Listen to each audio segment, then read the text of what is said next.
नमस्कार दोस्तों, आप देखते रहिए न्यूज सीपी भारत की खास खबर।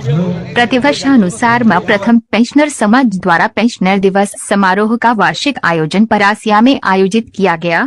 न्यूज सीपी भारत से मोहम्मद जाफर की खास रिपोर्ट।